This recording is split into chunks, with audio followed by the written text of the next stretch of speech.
Elhamdülillah ve salatu ve selamu ala Resulillah sallallahu aleyhi ve sellem. İnsan hakları dediğimiz zaman önce insandan bir başlamak lazım. Rabbimiz Celle Celaluhu kainatı insan temelli kurmuştur. Yani kainatta olan her şey aslında insanın yaşaması için, insanın varoluşu için, insanın hayatını idame ettirmesi için uygun hale getirilmiş. Bütün mahlukat en şerefli varlık olan insana hizmet için yaratılmış. Bu Kur'an-ı Kerim'in bize ihsas etmiş olduğu, Efendimiz sallallahu aleyhi ve sellem'in bize beyan etmiş olduğu en önemli bir konu. Bunu ifade ettikten sonra İslam'ın insana verdiği değer noktasına geçmeden önce İnsan Hakları Evrensel Beyannamesi biliyorsunuz 10 Aralık 1948 yılında yayınlandı. 1948 yılındaki dünyaya şöyle bir bakalım. İsrail'in Filistin'i işgal ettiği tarih ve İsrail Devleti'nin kurulduğu tarih. Dolayısıyla buraya bir tırnak açacağız, bir parantez açacağız. İkincisi, İnsan Hakları Beyannamesi kabul edildiği tarihten ta 1970'lere kadar, yani 1948'den 1970'lere kadar, daha öncesi de var tabii, daha öncesi daha vahim. Hani bunu bir milat kabul ettiğimiz takdirde dünya üzerinde özellikle Avrupa'da ve Amerika'da zenciler, siyah ırktan olanlar derilerinden dolayı, renklerinden dolayı çok ciddi şekilde ırkçılığa uğramış, çok ciddi şekilde hakları gasp edilmiş ve hatta sömürgeci Avrupa köleliği kaldırdığı iddialarının temelinde de aslında böyle köleliği kaldırmak için, insanlara hak vermek için yaptığı bir uygulama yok. Avrupa'nın ve Amerika'nın köleliği kaldırma temelinde de yine sömürgecilik var. Çünkü Amerikalılar ya da Avrupalılar köleliği kaldırmak isterken kölelik müessesesine ya da işte çalıştırdıkları, Afrika'dan getirdikleri, Uzak Doğu'dan getirdikleri kölelere yaptıkları masraflardan kaçmak için köleliği kaldırdılar. Çünkü bir hesap yapıyorlar, bakıyorlar ki günlük tüketimleri, barınmaları, ısınmaları vesaire vesaire kendilerine çok ciddi bir masraf getiriyor. Ne yapalım diyorlar. O zaman diyorlar şu köleliği biz bir kaldıralım, bunlara bir ücret verelim. Bizim aylık masrafımız mesela diyelim ki 10 bin liraysa biz bunlara 5 bin lira diye bir asgari ücret verelim. Diyelim ki bu 5 bin lira sizin geliriniz, siz özgürsünüz, bununla geçinin. Aslında köleliği kaldırırken modern köleliği onunla birlikte getirmiş oldular.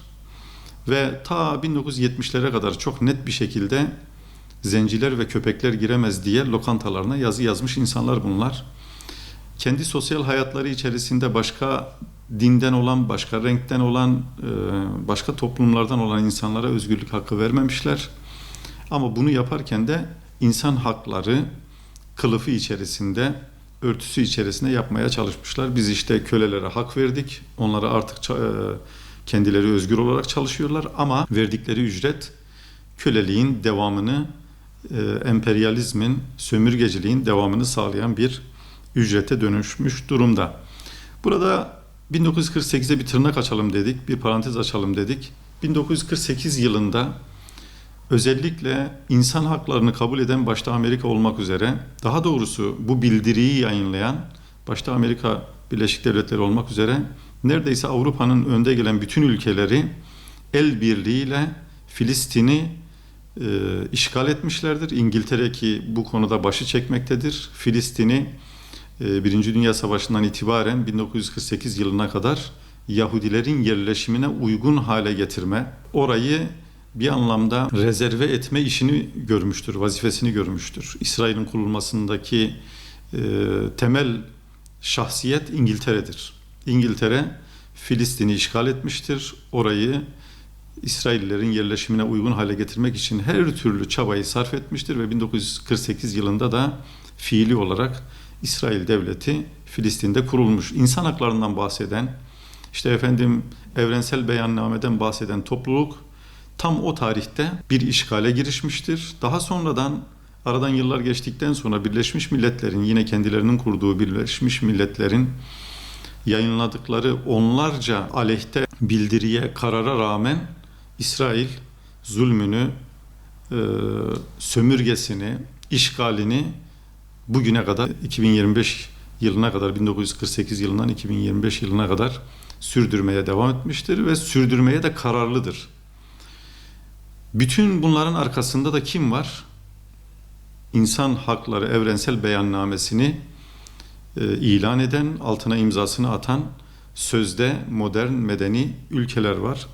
Bu da garip bir çelişki tabii. Bunun da farkında olmak lazım. Gençlerimizin de toplumumuzun da bunun farkında olması lazım. Bize özgürlük özgürlük diye dayatılan veyahut da özgürlük vaat edenlerin aslında kendilerinin buna karşı oldukları. İşte Körfez Savaşı esnasında biz Irak'a demokrasi getireceğiz, özgürlük getireceğiz diye yalanlarla, vaatlerle yola çıkan Amerika daha hala bugün bile Irak'a herhangi bir özgürlük, herhangi bir demokrasi getirebilmiş değildir ki getiremez çünkü öyle bir niyeti yok. Öyle bir düşüncesi yok, öyle bir fikri yok. O nedenle bizler Müslümanlar olarak Peygamber Efendimiz sallallahu aleyhi ve sellem'den ve hatta Hazreti Adem aleyhisselam'dan bu yana esas adaleti, esas özgürlüğü, esas insan haklarını temsil eden çizgiden geliyoruz. Niçin? Çünkü İslam saf haliyle zaten insanın asli hüviyetini, aslına dönüşünü temsil etmektedir. İnsanın aslı da özgürdür. Kirlenmemiştir. Zulümle kirlenmemiştir. Başkalarına haksızlıkla, adaletsizlikle kirlenmemiştir. Çünkü İslam'da insan hakları dediğimiz zaman hemen aklımıza gelen nedir? Adalet, eşitlik ve merhamettir. İslam'daki insan hakları temeli adalet, eşitlik ve merhamete dayanmaktadır. Bu üçsünün bir arada olmadığı hiçbir sistem, hiçbir düzen yeryüzüne ne yapamaz? İnsan haklarını, adaleti, insanların refahını, mutlu olacakları bir düzeni, bir sistemi getiremez. O nedenle İslam insanın asli hüviyetine dönmesini istiyor. Asli fıtratına dönmesini istiyor. Peygamber Efendimiz sallallahu aleyhi ve sellemin buyurduğu kullu mevludin yuledu alel fıtra, her doğan fıtrat üzere doğar. Yani Cenab-ı Allah'ın temiz olarak yarattığı, özgür olarak yarattığı o temiz fıtrata dönüşü temsil ediyor İslam. İnsanlara haksızlık yapmayan, insanlara adaletsizlik yapmayan, insanlara merhametsizlik yapmayan ki ayet-i kerimede Rabbimiz Celle Celaluhu ne buyuruyor? Zulme meyil bile etmeyiniz. Yani zulmü zaten yapmayın. Çünkü Cenab-ı Allah zulmü yasaklamıştır. Zulmetmeyi yasaklamıştır. Ona meyledecek, o zulmü çağrıştıracak bir takım fiiller bile işlemeyin, bir takım fiiller bile yapmayın diye bizlere tavsiyede bulunuyor. İslam'daki insan hakları temelinde dediğimiz gibi fıtrat var ve adalet, eşitlik, merhamet var.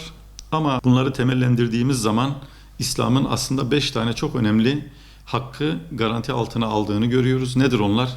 Ki biz bunlara zaruret-i diniye diyoruz. Dinin zaruretleri, dinin olmazsa olmazları, İslam'ın olmazsa olmazları diye ifade ediyoruz. Bunlardan birincisi İslam canın muhafazasını garanti altına almıştır. Her bir can, her bir insan ve hatta her bir hayvan masumdur, korunma altındadır. Korunması gerekir. Devlet veyahut da toplum onun canının muhafazası için hareket etmesi lazım. Bunu İslam garanti altına alıyor. Bir kimseye canına kastedecek bir durum olduğu takdirde buna karşı durmak hem toplumun hem devletin hem de bireylerin vazifesidir. İkincisi dinin muhafazası. İnsanların din ve inanç özgürlüğü vardır. Bunu da devlet garanti altına almıştır. İslam garanti altına almıştır. Nasıl? Birisi Hristiyansa, dinini yaşamak istiyorsa ona saygı duyulur. Birisi Müslümansa, dinini yaşamak istiyorsa ve dininin gereklerini yerine getirmek istiyorsa o İslam tarafından garanti altına alınmıştır. Başka diğer dinlerde böyle toplumun içerisinde fitne ve fesada, teröre sebep olmayacak şekilde başkalarına sirayet etmeyecek şekilde ne yapılabilir? Bu garanti altına alınır. İnanç, din ve inanç özgürlüğü. Üçüncüsü aklın muhafazası. Bu da yine İslam tarafından garanti altına alınmıştır. İnsanların aklını zayi edecek, aklına zarar verecek, uyuşturucudur, fiziki bir takım maddeler olsun, manevi bir takım etkenler olsun. Bütün bunları bireyi koruma altına alma noktasında İslam bütün bunlardan bireyi koruma noktasında İslam bunları garanti altına almıştır. Aklın muhafazası için elinden geleni yapmak durumundadır. Bir Müslüman da bunları yerine getirmek durumundadır. Yine neslin muhafazası, insan nesli her türlü karışıklıktan, her türlü farklı etkenlerden muhafaza edilmesi gerekir. Malın muhafazası, İslam dini bireysel çalışma özgürlüğü, bireysel mülkiyet hakkı, bütün bunları insana doğuştan itibaren bahşediyor, veriyor ve bunların da korunma altına alması İslam dininin bir emrinin gereği. Dolayısıyla bütün bu saydıklarımızla birlikte aslında evrensel bir değeri İslam ta Evrensel İnsan Hakları Beyannamesi yayınlanmadan yaklaşık 1400 yıl önce zaten garanti altına almış. Ama tabii modern çağda böyle bir bildirinin yayınlanması bir yönüyle güzel ama bir yönüyle de sadece kendileri için varmış gibi hareket etmeleri de çok tehlikeli. Çünkü dünyanın geri kalanını, Amerika, Batı, dünyanın geri kalanını hep geri bırakmak zorunda imiş gibi muamele etmiştir. Siyasi olarak, askeri olarak, ekonomik olarak, kültürel olarak, insan hakları bakımından hep geri bırakmıştır. Bu çünkü kendi menfaatinin bir gereğidir. Dolayısıyla insan hakları beyannamesi hiçbir zaman Müslüman ülkelere, hiçbir zaman 3. Dünya ülkelerine, hiçbir zaman Uzak Doğu ülkelerine uygulanan bir şey olmamış. Sadece kendi menfaatlerine uygulamışlardır. Burada şunu da ifade etmek lazım. Kur'an-ı Kerim'de Rabbimiz Celle Celaluhu Tin suresinde insanın eşrefi mahlukat olduğunu bizlere ifade ediyor. لَقَدْ خَلَقْنَا الْاِنْسَانَ فِي اَحْسَنِ تَقْوِيمٍ Yemin olsun ki biz insanı en güzel kıvamda yarattık. Akıl, beden, yani hem maddi hem manevi yönüyle en güzel kıvamda yarattık diyor. ثُمَّ رَدَدْنَاهُ اَسْفَلَ سَافِلِينَ Sonra o tercihlerinden dolayı onu aşağıların aşağısına dönüştürdük diyor Rabbimiz Celle Celaluhu. Burada tefsirlerimizde geçen şöyle bir konu var. Rabbimiz Celle Celaluhu aslında insanı çok güzel bir şekilde bu ayet-i kerimede ifade ediyor. Eşrefi mahlukat, en değerli, en güzel kıvamda maddi ve manevi olarak ama en kötü şeye de dönüşebiliyor. Hatta kötüden daha kötüsüne de dönüşebiliyor. Hayvandan daha aşağıya da dönüşebiliyor. Bunu izah ederken özellikle Hz. Ali Efendimiz'e ithaf edilen bir açıklama var. Şöyle buyuruyor, diyor ki Rabbimiz önce melekleri yarattı. Melekleri yaratırken onları kainatın en akıllı varlıkları olarak yarattı.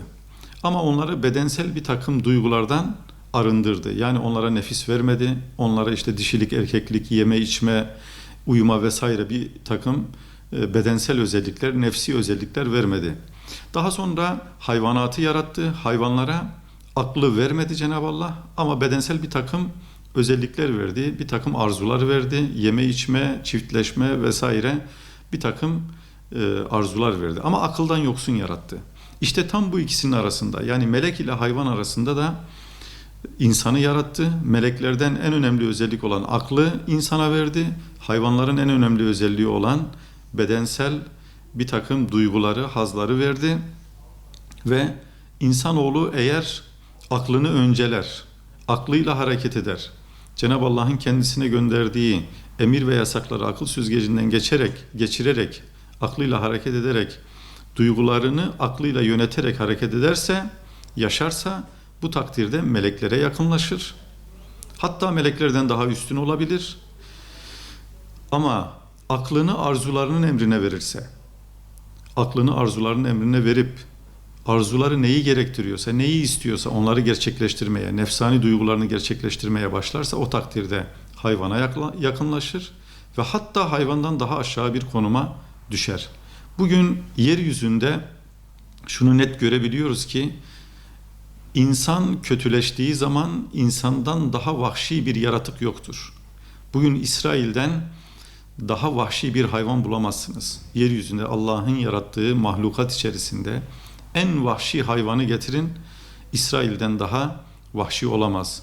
Binlerce insanı gözünü kırpmadan, çoluk çocuk demeden, muhtaç demeden, yaşlı demeden, hasta demeden, yatalak demeden, yoğun bakımda demeden öldüren, hayvandan daha aşağı pozisyonda bir güruh, bir topluluk. Dolayısıyla bu da İslam'ın aslında insana ne kadar büyük değer verdiğini biz gözler önüne seriyor. Eğer Allah'ın istediği gibi, İslam'ın istediği gibi yaşarsak, aklımızı arzularımıza esir etmezsek, eşrefi mahlukat oluyoruz. Meleklere yakınlaşıyoruz. Meleklerden daha üstün olabiliyoruz ama aklımızı arzularımızın hizmetine, nefsimizin hizmetine verdiğimiz zaman da İsrail gibi hayvandan daha aşağı bir pozisyona düşebiliyoruz. Burada tercih hakkını Rabbimiz bizlere veriyor. Dolayısıyla 1400-1500 küsür yıl önce İslam medeniyeti adalet, eşitlik ve merhamet temelli insan haklarını zaten vaaz etmiştir. Bu yıllarca, yüzyıllarca zaten uygulanmıştır ve bugün de tekrardan uygulanmayı beklemektedir. Bizler de topluma bunu anlatmak, bunu iletmek durumundayız.